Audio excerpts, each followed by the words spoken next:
I think people want to go straight to the tool. We certainly won't advise today that you need to have every single one of these. We recommend that you just start with one. I didn't start out using all 6 of them. I think it's just a natural progression as you realize the pros and cons of each platform. Just pick one that we've talked about today. Now is a great time to get started.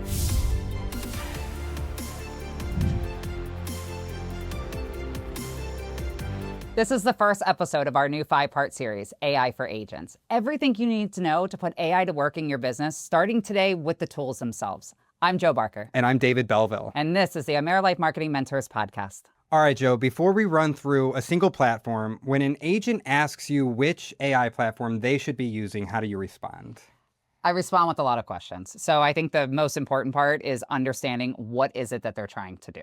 I think people want to go straight to the tool and they want to start trying to figure it out, where sometimes you just got to back up and look at the entire workflow or system that you have in place and see what tools make the most sense to make you more efficient or to make your process more efficient, not necessarily going straight to the tool. Now, if somebody came to me and they were like, hey, I want to talk directly about LLMs and which one to utilize, then we can go down a whole conversation, which we're probably about to, in all those different tools. But that's usually the first thing, is just figuring out what is your current process and where can we make you more efficient by having AI assist you with it? Yeah, what do you need to use it for? And as you mentioned, we will go down every single platform, talk about what they're best for, what they're known for, and how you can leverage one. But we certainly won't advise today that you need to have every single one of these, especially if you're unfamiliar with using AI. We recommend that you just start with one and then get comfortable with it. So let's run the list, Joe. I'll give a one-line version of each, and then we'll have a brief discussion. And let's start with Copilot, because here at AmeriLife, that is our LLM of choice, and it's baked right into everything that we use. So what are your thoughts on Copilot? Well, I think you just said it. It's baked into everything that we use. So if you're on the Microsoft suite of products, so you're utilizing Microsoft Outlook, you have Excel, you have Word, you're utilizing OneDrive, it connects everything. And it just makes it so easy to rely on it as your assistant to help pull in, different conversations. If it's via email, do functions and different things within your Excel sheet that maybe you don't have to look up those functions anymore, because now you can ask Copilot to help you out with that.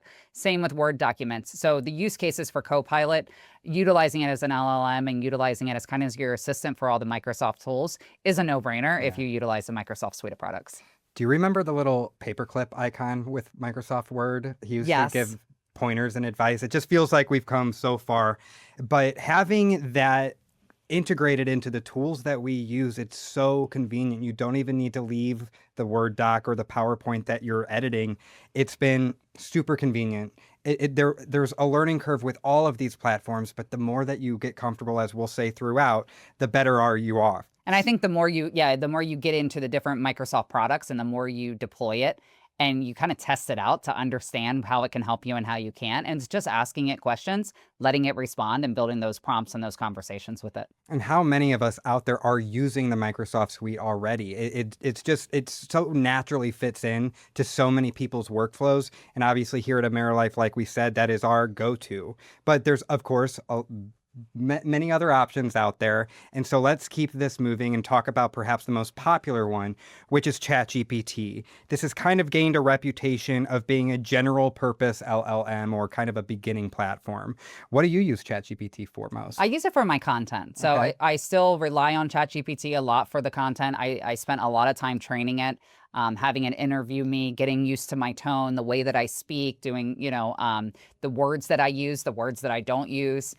So I spent a lot of time training it. And in my opinion, for me, it's the best LLM I have that mirrors the way that I typically would speak or write something. So it has the least amount of edits for me. And you're right, it's the most popular, it's the most downloaded. It's usually where people start. Yeah. That's usually the first one that they download. There's a free version of it, and they start, playing with it a little bit, understanding the capabilities. It doesn't take long to get hooked once you're in there. But eventually you run out of space or tokens, and then you got to level up a little bit with the plan that you have. Yeah, it didn't take long for me to become a paid ChatGPT user because once you do start getting comfortable with it and you train it and you take that time, it really does just become automatic for some Yes. things. And you rely on it so much that it becomes worth it too. And the thought of waiting for the time to pass, or you're like, no, I need you. Yeah. You're my assistant. Help me here. So absolutely.